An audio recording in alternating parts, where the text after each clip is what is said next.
Birshum Moray Rabotai. Toda persona busca en su vida conocer qué le depara el futuro. Una de las preguntas más comunes cuando la gente se entera que viene un jajam y sabe Kabbalah, lo primero que dicen, ¿y sabe el futuro? Y a la gente le interesa, ¿no? Que le vayan y que le digan, mira, te va a pasar esto y aquello, y si te leen el café, o la mano, o los horóscopos, o lo que fuera. Existe una curiosidad, quizá en el 90% de la gente, acerca de qué va a pasar. Al ser humano le gusta la seguridad. Tú vas a ir a un viaje, a menos que seas un universitario, joven, mochilero, te gusta saber a dónde vas a llegar, en qué hotel te vas a hospedar, a qué hora vas, a qué hora vienes, a dónde vas a ir, si quieres ya de una vez la lista de los restaurantes. Al hombre le gusta sentirse seguro. La incertidumbre, la inseguridad, lo que pueda llegar a pasar, desconcierta a demasiadas personas. ¿Existe, según la Torá, alguna clave para saber qué va a hacer Dios con nosotros?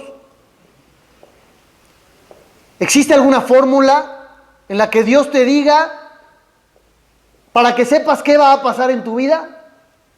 ¿O no existe?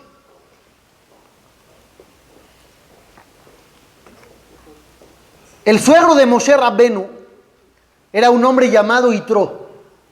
Yitro tuvo una historia muy curiosa.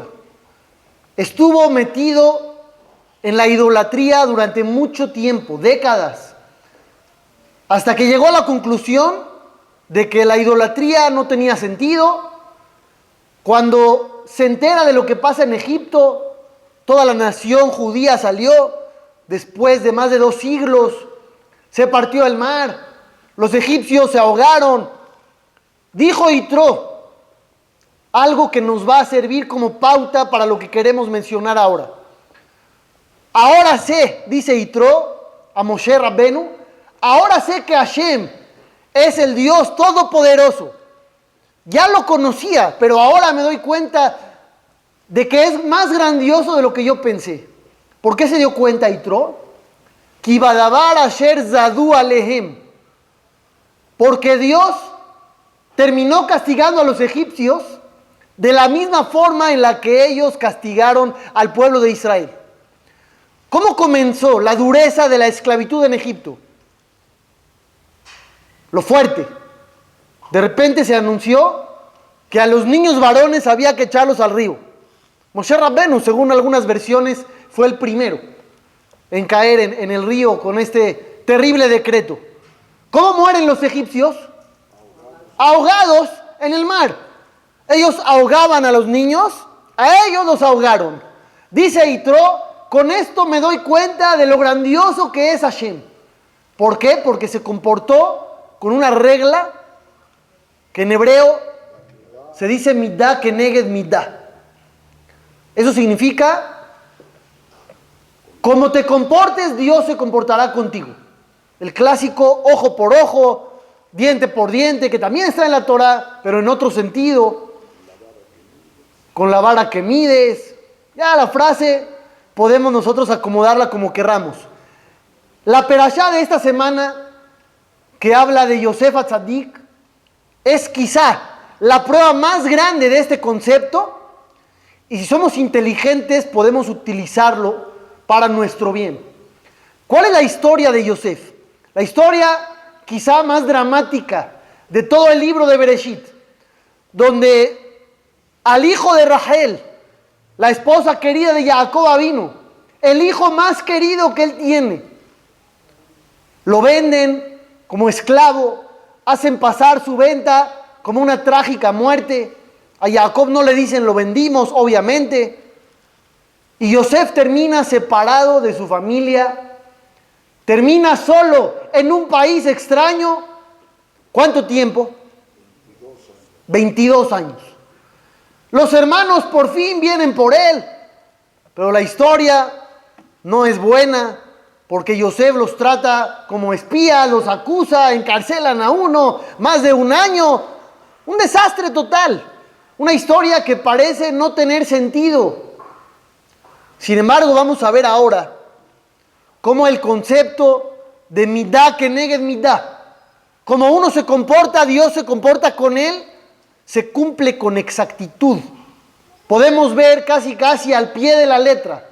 Y eso nos puede dar a nosotros una idea de que si quieres atraer cierto comportamiento por parte de Dios hacia ti, ya sabes cómo le tienes que hacer. Tú puedes actuar de la misma manera. Lo que esperas de Dios, hacerlo de inicio, para atraer exactamente la misma forma de comportamiento. Y vamos a ver ahora cómo funciona eso. Los hermanos de Yosef se sienten agredidos por un hermano que tiene sueños de grandeza. Este hermano tiene una ropa muy especial, el papá lo consiente, una túnica rayada, muy bonita. Y Yosef no oculta que es el preferido de su padre. Y le dice a los hermanos, cada vez que se comportan de una manera equivocada, a su parecer, van a ver, yo le voy a decir a mi papá. Y los acusa con el papá. No hace eso más que incrementar el odio que los hermanos sienten. Hay una Gemara que dice, nada más como idea, así como hay una mitzvah de decirle algo a alguien cuando sabes que te va a escuchar, hay una mitzvah de no decirle algo a alguien cuando sabes que no te va a escuchar.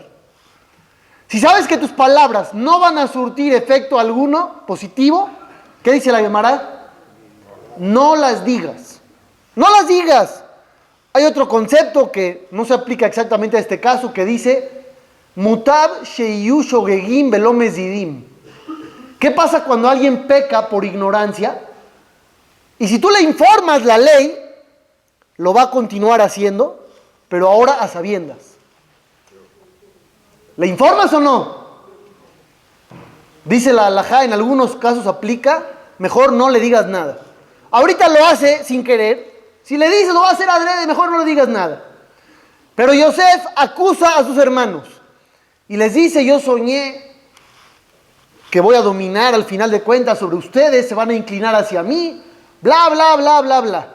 Vamos a ver por etapas cómo se va atrayendo todo lo que uno hace en su propia vida. Dato número 1. Mencionamos que cuando los hermanos de Yosef llegan con él, los trata como extraños, como si fueran espías, como si estuvieran solamente buscando cómo conquistar la tierra de Egipto. Los jajamim nos dicen algo maravilloso. Cuando llega Yosef, el día que lo venden como esclavo, ¿cómo se comportaron sus hermanos con él? ¿Cómo se comportaron? Como extraños, como si no lo conocieran. Llega su hermano, su propio hermano. ¿Y qué dicen sobre él? No dicen, ahí viene nuestro hermano. Ahí viene Baal Halomot, el soñador. Ahí viene. Y entonces empezaron a hablar, ¿qué hacer con él? ¿Vamos a matarlo? ¿No? ¿Que vamos a venderlo? Bueno, aviéntalo allá. Se comportaron con su hermano de manera extraña, como si fueran desconocidos. Y cuando ellos llegan a Egipto se comportan con ellos de la misma manera. Desconocidos. Avientan a Yosef a un pozo. Cuando ellos llegan a Egipto, ¿a quién meten a la cárcel? A Shimón. Shimón se queda en la cárcel un año entero. Yosef dice, este hombre no sale de la cárcel hasta que me traigan al hermano chiquito. ¿Por qué a Shimón? Porque Shimón lo empujó al pozo. Shimón empujó al pozo a su hermano. A él lo metieron a otro tipo de pozo, a un calabozo, a una cárcel, cumpliendo el concepto de midá que neged midá con exactitud. Pero eso no es nada. Jacob vino, sufre 22 años. Su hijo querido no está. ¿Qué pensó que le había pasado? Que se lo devoró un animal salvaje. No nada más estaba muerto. ¿Qué le trajeron como prueba a Jacob de que su hijo había muerto? La túnica manchada con sangre, ¿de qué? De un cabrito. Escuchen esto bien. Jacob vino muchos años atrás, entró a la habitación de su padre, haciéndose pasar ¿por quién? Por Esaú, su hermano. ¿Y qué utilizó para hacerse pasar por su hermano? Dice la Torá, además de las pieles de cabrito, de chivo, también las ropas de su hermano. Se las puso. Engaña a su padre, dándole de comer cabrito, con la piel de chivo y las ropas de su hermano. ¿Cómo lo engañaron a él? Con las ropas, le mostraron las ropas manchadas con sangre de cabrito. Exactamente igual. ¿Y cuánto tiempo? 22 años. ¿Por qué 22? Porque Jacob se alejó de sus padres 22 años. Y no honró a sus padres esa cantidad de tiempo. Dios le quitó a su hijo querido la misma cantidad de tiempo. No hay nada que salga fuera de la regla de Midá que negue Midá, como estamos viendo. Continuamos un poquito más. Yosef Atzadik se siente especial por la ropa que su papá le hizo. ¿Qué sucede cuando Yosef llega a Egipto y hay una mujer que lo intenta seducir? Le quita esas ropas. ¿Y qué pasa? Las ropas sirven como evidencia de que él se quiso propasar con ella, y la ropa lo lleva a la cárcel más de 10 años.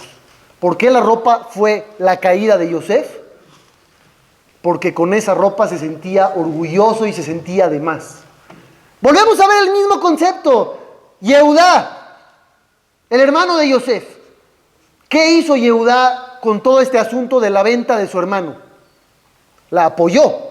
Yehudá era el líder. Tenía que haber hecho algo más. No nada más la apoyó.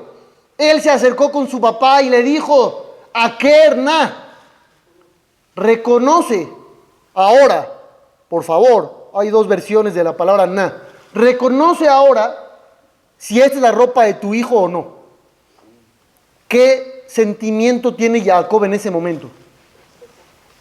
No lo podemos ni siquiera describir. Un papá que le enseña la ropa de su hijo ensangrentada y piensa que se lo devoró un animal. ¿Qué sentimiento tan horrible tuvo Jacob Avinu? ¿Quién lo provocó? Yehudá. ¿Qué sucede con Yehudá? Vamos a ver la historia. Yehudá tiene hijos. ¿Cómo se llaman los hijos de Yehudá? Se llaman Onán, Shela. 3 hijos. El hijo mayor se casa con una mujer. ¿Cómo se llama? Tamar. ¿Qué pasa con el hijo de Yehudá? Muere. Hay una mitzvah de casarse con la viuda del hermano. Se casa con ella el hijo segundo. ¿Qué le pasa? Se muere también. Entonces le dice esta mujer a Yehudá: dame al tercero. Sí, cómo no. Le va a decir, ¿no? ¿Cómo te voy a dar al tercero? Se están muriendo todos. Hay una halajá que dice: una mujer que se muere en sus maridos, ya no la casamos. En hebreo se llama katlanit. ¿Por qué? Puede ser que ella, no activamente, pero su presencia por algún motivo espiritual, mata a sus maridos. Entonces dice Yehudá: le voy a dar también a mi hijo, al tercero, Barminan lo va a matar. Entonces le dice: ¿sabes qué? Está chiquito mi hijo, espérate tantito hasta que crezca y yo te aviso. Yo te llamo, como las entrevistas de trabajo. Nosotros le avisamos. Está bien, pasa el tiempo y Tamar se da cuenta que ya creció el hijo de Yehudá y no se lo da. ¿Qué hace Tamar? Se disfraza otra vez las ropas, ¿vieron? Se pone ropas para que oculten su identidad. Yehudá con ropas le provocó un sentimiento terrible a su papá. Con ropas lo engañan a Yehudá. Tamar se disfraza y provoca una relación íntima con Yehudá. Yehudá no sabe que es ella, tiene relaciones con ella, ella termina embarazada. Y le dicen a Yehudá: ¿qué crees? Tu nuera estuvo por ahí y está embarazada. ¿Cuál es la pena? ¿Cuál es el dictamen? Dice Yehudá, pena de muerte. ¿Cómo la van a matar? La iban a quemar en la hoguera. Le prenden fuego. ¿Y qué dice Tamar? ¿Qué dice la mujer? Espérame tantito. ¡Hakerna! Reconoce ahora.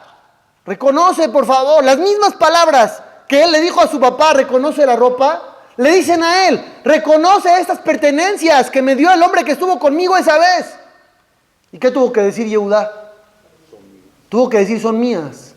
Y se avergonzó terriblemente. Él era el juez. Él había dictaminado que la iban a matar. Y al final estuvo con él.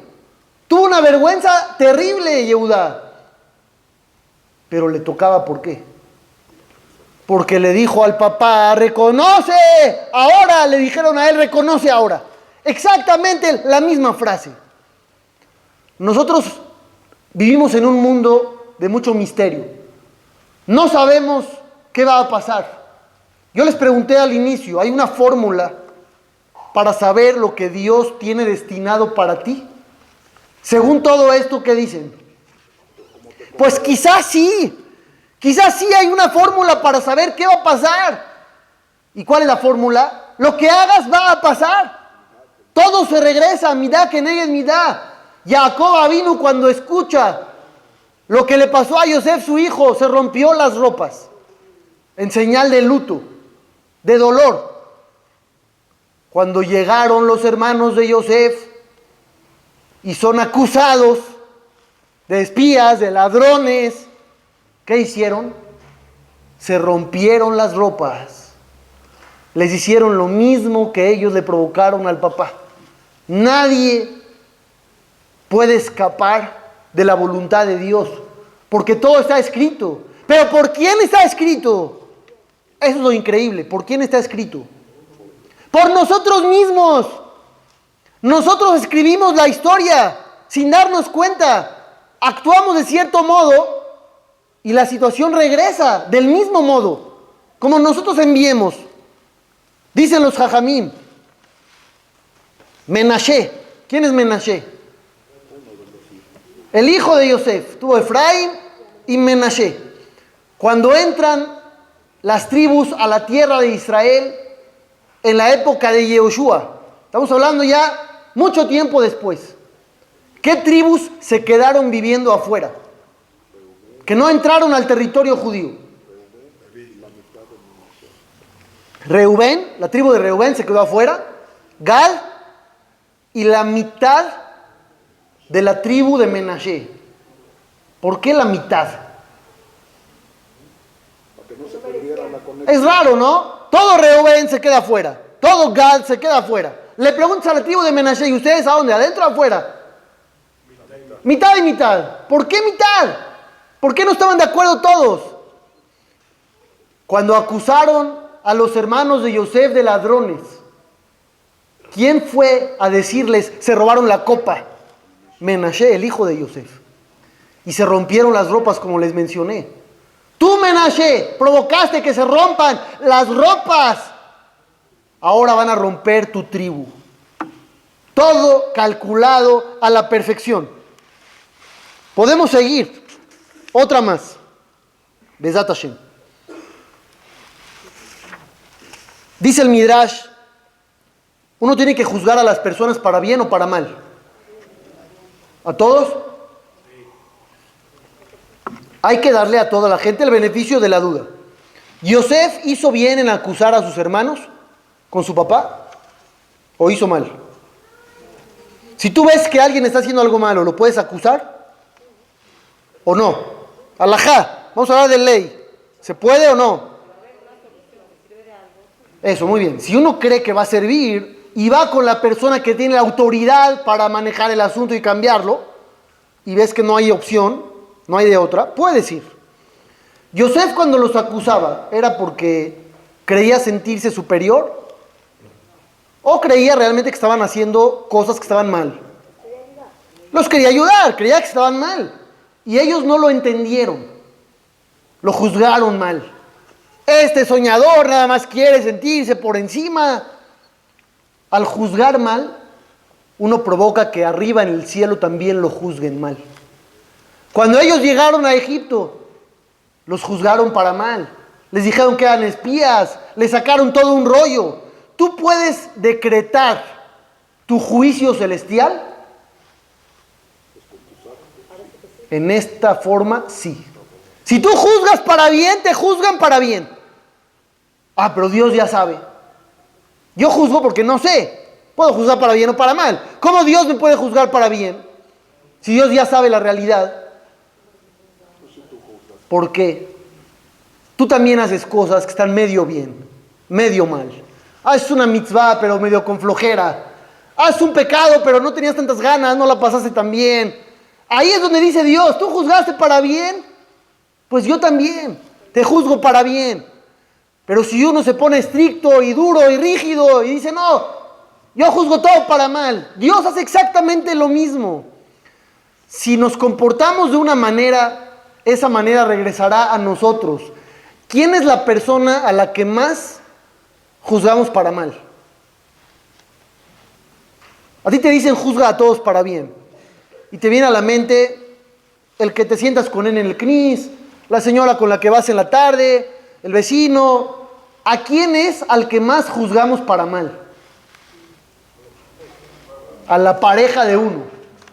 Es correcto, 100% real. A la pareja no la juzgamos para bien. Si una persona quedó contigo a las 6 de la tarde y llegó 6:15, ¿qué dices? Bueno, le agarró el tráfico, estaba colapsado todo como siempre. Hazid, si tu pareja llegó los mismos 15 minutos tarde, ¿qué dices? No le importa, no me pone atención, bla, bla, bla. Queremos que nos juzguen para bien, tenemos que hacer lo mismo, pero con las personas indicadas. Juzgar para bien es muy importante. Dicen que una vez una mujer fue al doctor y después de varias revisiones el doctor le dijo que era hipocondriaca. Entonces regresó con el marido, ¿no? Y le dijo, ya ves, tú pensabas que no tenía nada y soy hipocondriaca. Estudió Babalín. El marido, ¿qué tendría que hacer si la mujer es hipocondriaca? ¿Qué tendría que hacer? Eso, entender. Tratar de solucionar. No pelearte con la realidad. Ya sabes que tu marido es impuntual. Deja de pelearte con la realidad. Soluciona el problema. He sabido el maasé que trae la Gemara sobre Rab. Uno de los jajamim, no se llamaba Rab, le decían Rab, se llamaba Abba. Este jajam, una vez, se despidió de uno de sus alumnos, que se llamaba Rabbi Hayá, y le dijo, antes de despedirse, que Dios te salve de algo que es más amargo que la muerte. El alumno, pálido, ¿a qué se refirió? ¿Qué es más amargo que la muerte? Que el jajam me está diciendo que Dios me salve. Fue a buscar información en los libros.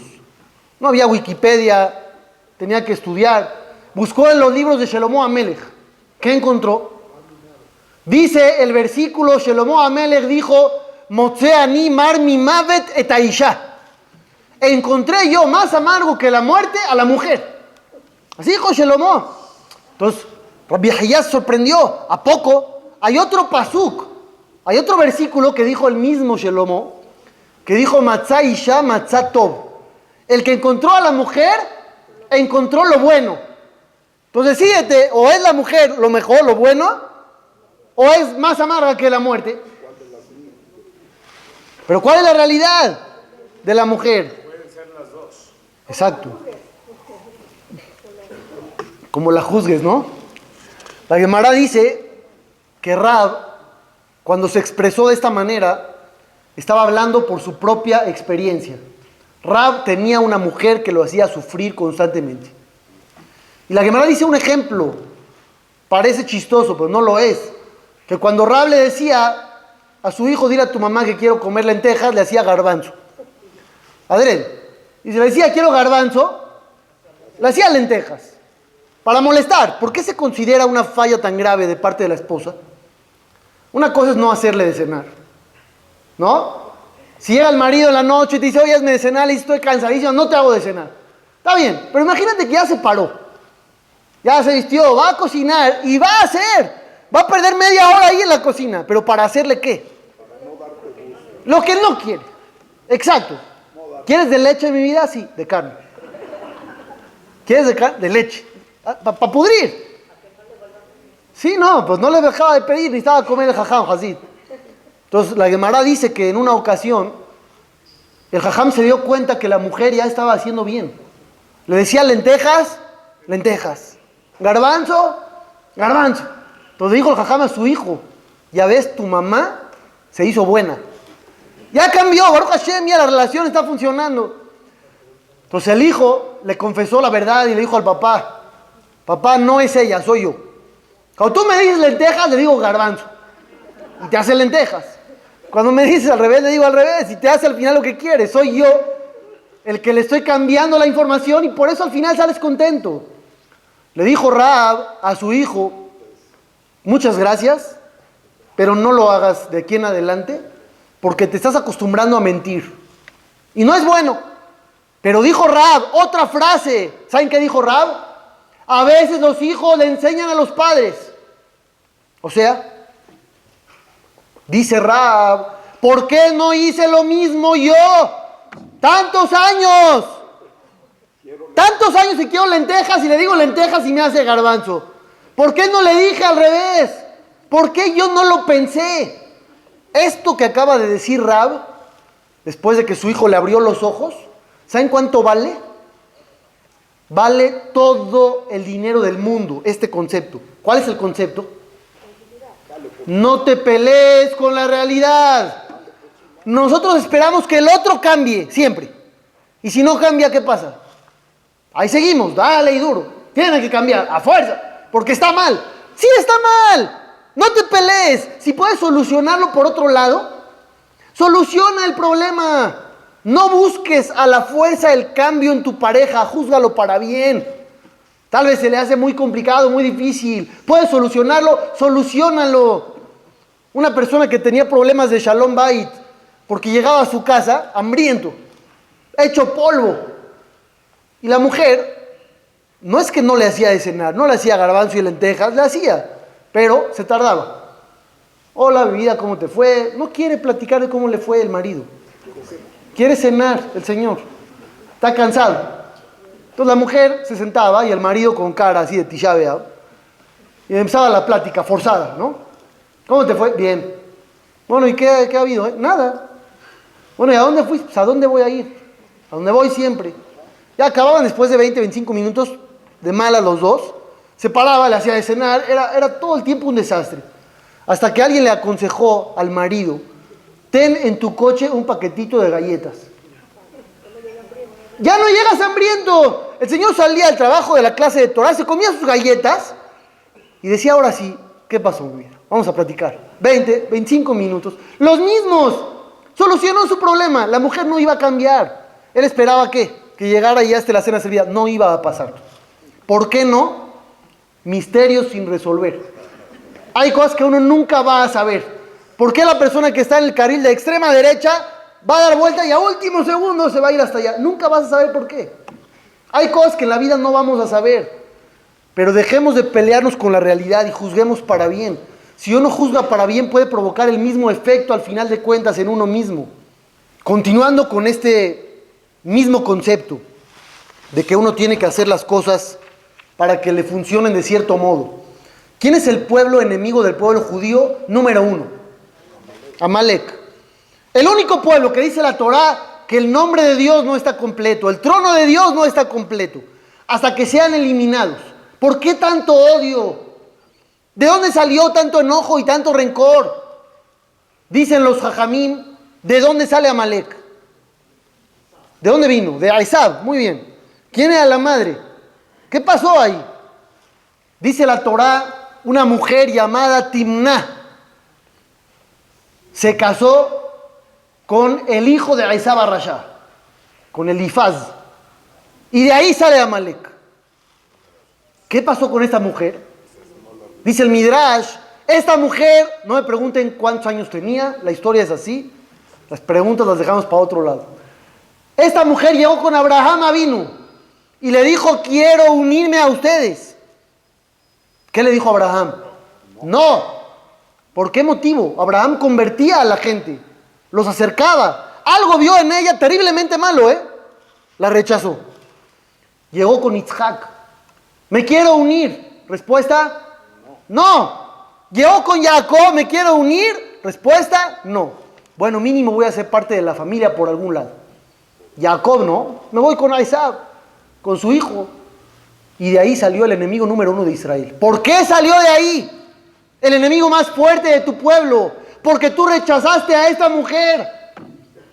Al rechazarla, tú creaste un enemigo para ti mismo. Es lo que dicen los jajamim. Otra vez midá que neged midá. Tú rechazaste a alguien y te olvidaste y pensaste no pasó nada. Vas a ver como sí. De esa misma mujer que tú rechazaste va a salir el daño más grande para los tuyos propios. Es increíble lo que uno puede causar con su comportamiento. Y uno mismo escribe la historia en su propio libro. Uno de los pasajes más importantes que nos dicen los jajamim para poder encontrar el equilibrio que necesitamos en la vida. Dice la Gemara en Masejet Yomá. ¿Ustedes saben cuál es el peor pecado del mundo? Hilul Hashem. ¿Qué es Hilul Hashem? Que uno provoque que el nombre de Dios sea insultado, profanado por alguna otra persona. ¿Cómo se puede provocar esto? Hilul Hashem. Si yo voy, por ejemplo, a una tienda de Yehudim y me estaciono en doble fila y provoco el tráfico, y cuando pasan, ven que es un Yehudí. ¿Y qué dicen? Mira, estos judíos no respetan nada, ¿no? Se creen dueños del mundo, de la calle. ¿Eso es Hilul Hashem? ¿Sí o no? Claro que sí. En una estacionada puede uno perder todo su mundo. En una estacionada. Dice Abayé en la Gemara. Hay un pasuk que dice: Ve'ahavta et Hashem elokeja. Amarás a Hashem tu Dios. ¿Cómo se cumple este precepto? Dice la Gemara que provoques con tu comportamiento que el nombre de Dios sea amado. Tú puedes provocar que se ame el nombre de Dios o que se odie. ¿Cómo? Una persona que estudia Torah, que negocia con honestidad, que habla con tranquilidad, que no insulta, que no grita, que tiene educación. ¿Qué dice la gente sobre él? Mira, qué bueno que estudia Torah. Se convirtió en una gran persona. Pero ¿qué pasa si una persona estudia Torah y se comporta mal y habla groserías o insulta o roba? La gente va a decir: mira, estudió Torah y se hizo lo peor. Hilul Hashem. Uno provocaría lo alenu que el nombre de Dios fuera profanado. ¿Pensamos en esto antes de salir a la calle? A veces sí. Baruch Hashem, usted está en un nivel superior. Yo creo que el 99% de la gente, cuando salimos a la calle, no estamos pensando en hacer quedar bien el nombre de Dios. Debería de ser, pero quizás no lo pensamos. Pero sí estamos pidiéndole a Dios todos los días cosas, ¿no? Queremos que Dios se acuerde de nosotros todo el tiempo y que nos dé cosas buenas. Pero cuando se trata de que nosotros hagamos quedar bien el nombre de Dios, quizás nos estamos olvidando de lo principal. Uno de los relatos impresionantes en el Talmud Yerushalmi cuenta lo siguiente. Rabí Akiva fue con otro jajam a juntar dinero para los necesitados. Iban a ir con una persona cuando de repente escuchan a esa persona que le dice a su hijo: oye, ¿vas a ir a comprar comida para nosotros hoy? Le dice el hijo: sí, papá. ¿Qué compro? ¿Qué vamos a comer? Y le dice el papá: ve a comprar verduras, pero no compres de las de hoy, porque son muy caras. Compra de las que ya sobraron de ayer, las que ya están medio feitas. ¿Qué hizo Rabí Akiva y el otro jajam? Ya no le pidieron nada. Hazit, el Señor no tiene ni para comer hoy. Le está diciendo a su hijo que compren verdura ya de ayer. Ya no fueron con él. Cuando van los jajamín de regreso, terminaron el día y se topan con este señor. No fueron a buscarlo, se lo encontraron. Y el Señor les dice, ¿por qué no vinieron a mi casa hoy? Me enteré que estuvieron juntando dinero para los pobres. ¿Por qué no pasaron conmigo? ¿No les quedó remedio a los jajamín? Y le confesaron, escuchamos la plática que tuviste con tu hijo y pues nos dio pena ir. Escuchen la respuesta. Contesta el Señor, lo que hablé con mi hijo escucharon, pero la relación que tengo yo con Dios, esa no la escucharon. Eso ustedes no lo saben. Vayan ahorita con mi esposa y díganle que les dé un vaso lleno de monedas de oro. ¡Wow! Un vaso lleno de monedas de oro y estaba comiendo verduras pasadas. Van con la esposa y le dicen, oye, mira, no queremos importunar, se oye un poco raro, pero tu esposo nos dijo, no saben si el Señor realmente está bien. Nos dijo que nos des un vaso lleno de monedas de oro. Dice la mujer, les dijo si el vaso va al ras con las monedas de oro o si va para arriba, las monedas se pasan del borde. Entonces le dicen a la señora, la verdad, no nos dijo si al ras o si se podían pasar un poco. Entonces dice la mujer, yo les voy a dar el vaso lleno de monedas y me voy a pasar. Y si no era la voluntad de mi marido, que lo descuente de mi ketubá, de mi documento cuando me casé. Al final de cuentas le dan una cantidad obviamente importantísima de dinero. El marido se enteró que la mujer por decisión propia les dio de más. ¿Qué hizo el marido? Dice el Talmud Yerushalmi, dijo, vamos a hacer una ketubá nueva. Tú dijiste, ¿no? Que si no, te íbamos a descontar. Le dobló la cantidad. Yo dije que te iba a dar 3,000, te voy a dar 6,000. Porque eres una gran mujer. Eres una mujer que dio de más cuando yo no dije. Esta mujer, cuando dio esas monedas de sobra, que se pasan un poquito del vaso, ¿pensó que iba a recibir doble ketubá? ¿Sí o no? ¿Qué pensó?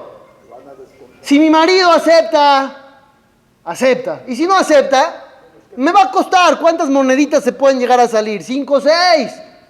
¿Qué no sabía esta mujer? Que iba a ganar el doble de lo que ya tenía destinada. Es lo mismo con Dios y nosotros.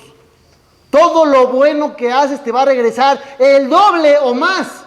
Los jajamim dicen, por una cosa buena Dios te paga 500. No el doble. 500.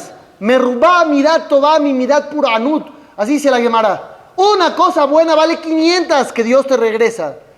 Pero recordemos el concepto que hablamos. ¿De quién depende el comportamiento de Dios hacia nosotros?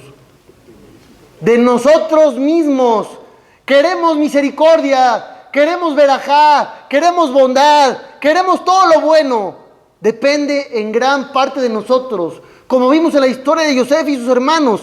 Todo con exactitud, con las mismas palabras, con las mismas cosas, todo se cumplió. Esperemos que Dios nos mande verajá, que nos mande atzlajá, que nos mande alegría y tranquilidad. Hagamos lo mismo con las personas que tenemos a nuestro alrededor. Tú vela por el otro y Dios velará por ti. Es la moraleja.